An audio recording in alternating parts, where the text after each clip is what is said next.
Nothing like a good coffee on a Monday where I don't have work. Just a holiday weekend. Hi everyone, it's Celeste again. I am bringing you another video. 2 days, 2 videos. I know, it's Christmas. I just felt called to make this video because I feel like this is a topic that is I enjoy talking about this topic a lot. So I hope that you enjoy listening and hopefully you learn something new. And if not, it's just my ideas and opinion on this topic. Self-limiting beliefs. Have you heard of them before? A lot of YouTubers, law of attraction, spirituality, gurus, and things of that sort, they talk about self-limiting beliefs. And this is something that I want to talk about as well. Once I learned what self-limiting beliefs were, how they govern and rule our everyday life, and how we can change them, it really unlocked this new power and potential within myself and also just within my reality, being able to change what I've always thought was true about me and my life. It's actually being governed by a self-limiting belief that I've always believed since probably childhood, but they're not always true, and you can change them. That's the great thing about them, is you can change them. What are your self-limiting beliefs? Do you believe that you can never find love? Do you believe you're always living paycheck to paycheck? Do you believe that people don't generally like you? Do you believe that you're not a good person? Do you believe that you're ugly? Just, there's so many things that you could inherently believe, and that, we all have them, either good or bad. You can believe that you're the greatest person on this earth, and that's not necessarily a limiting belief. A little bit narcissistic, yeah, but so think about it. What's your self-limiting belief? There are so many, and most of them we do get from when we were young. So something could have happened to us when we were a child. It doesn't have to be traumatic.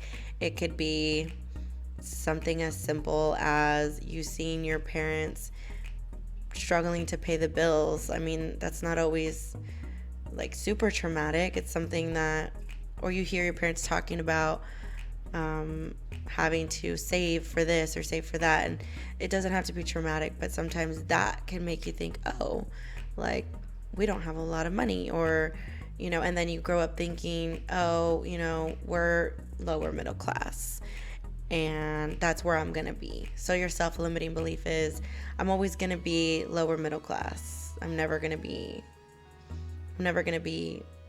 wealthy. That's just an example. And there's so many other examples.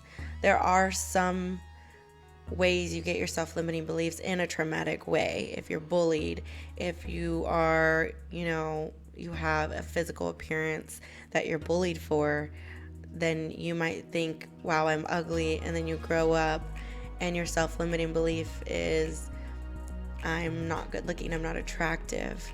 So there are so many self-limiting beliefs that you could have.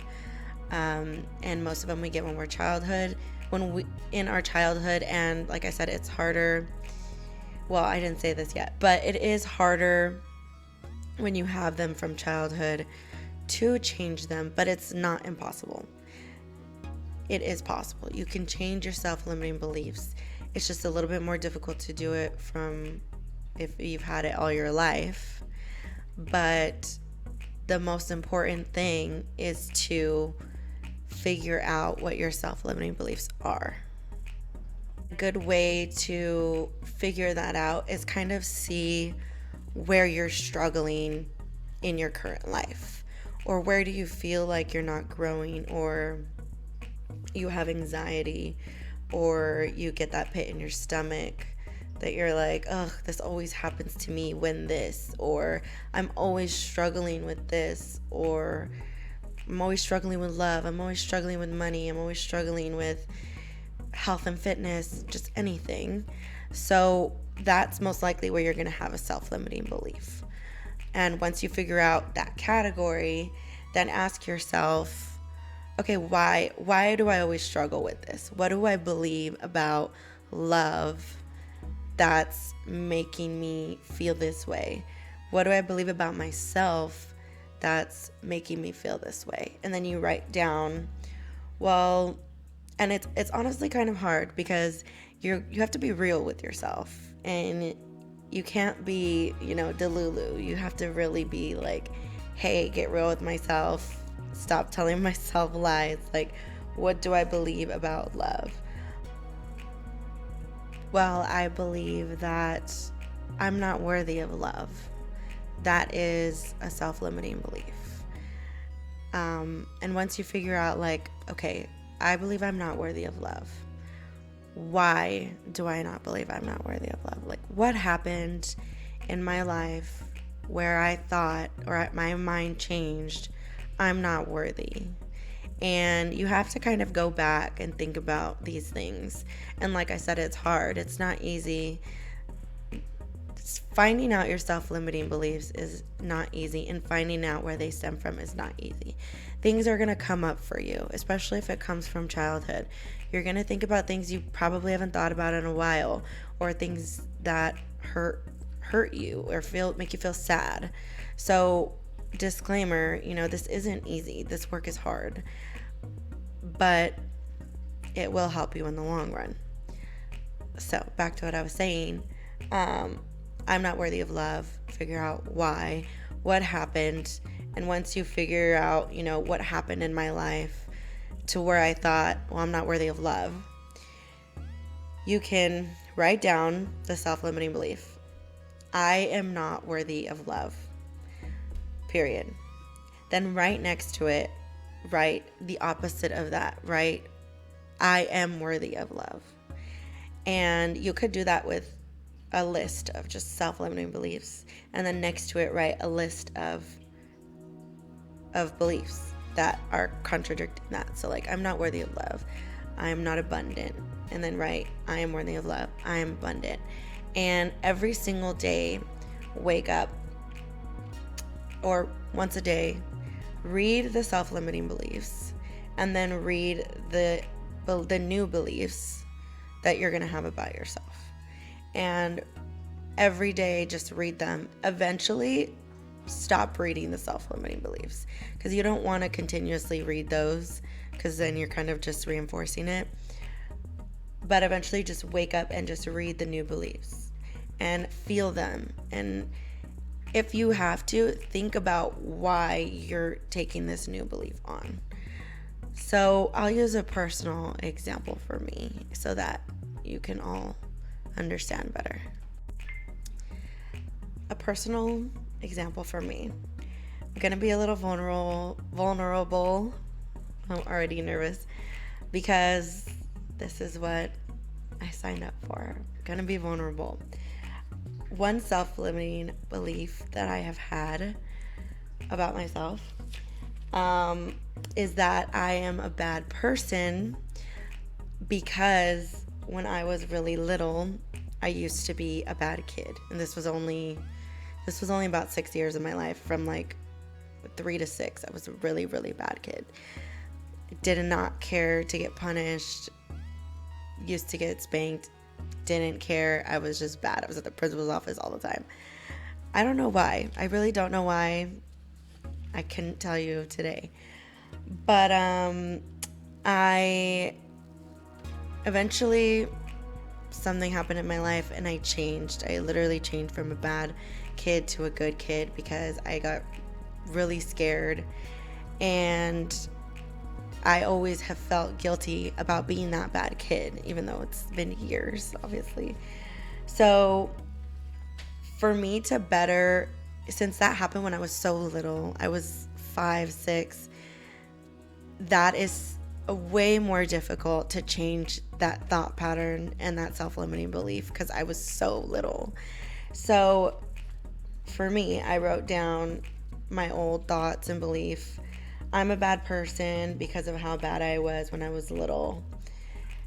My new belief is I am a good person, and being bad when I was little does not make me less of a good person now. I forgive myself.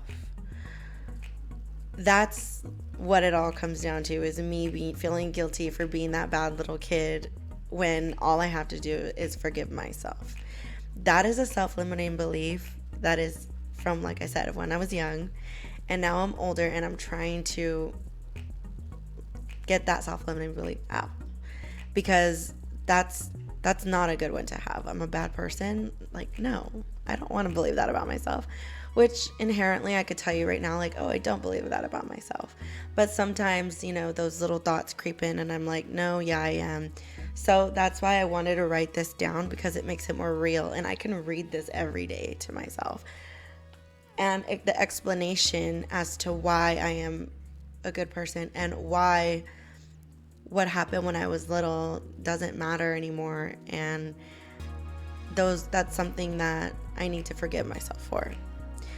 So I got really deep with it, but I wanted to just show you an example as to how you can get the self-limiting belief, how it can affect your life today, and how you can change it, and how sometimes the explanation behind your new belief is important. So not just, I'm a bad person, I'm a good person.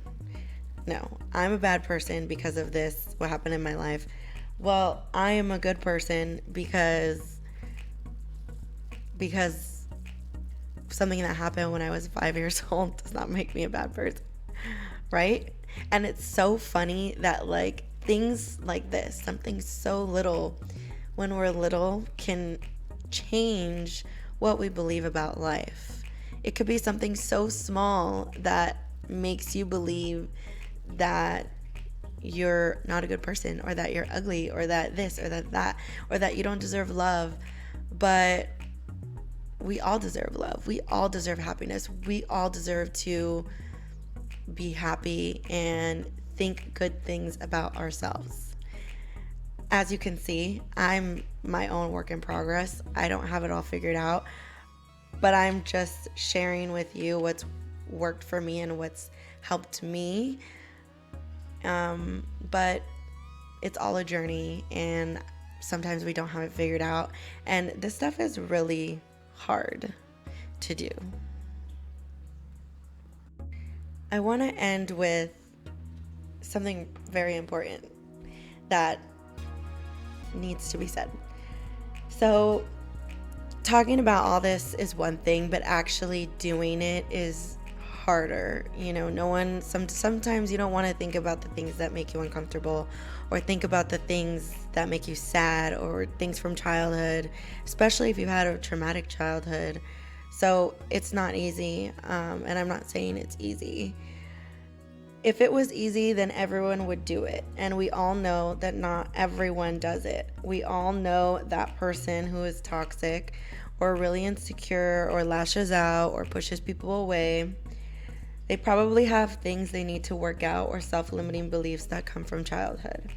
This is why sometimes we are caught in cycles. So I'm not saying to judge people who are in those cycles of toxicity, or, lashing out, or anything like that. If anything, we should try and have more compassion and empathy for them, because you don't know what someone's going through, and you don't know what they have been through.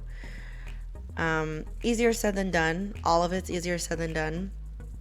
But it's important to recognize the self-limiting beliefs within yourself, and also that we're all going through our own struggles. So why judge others?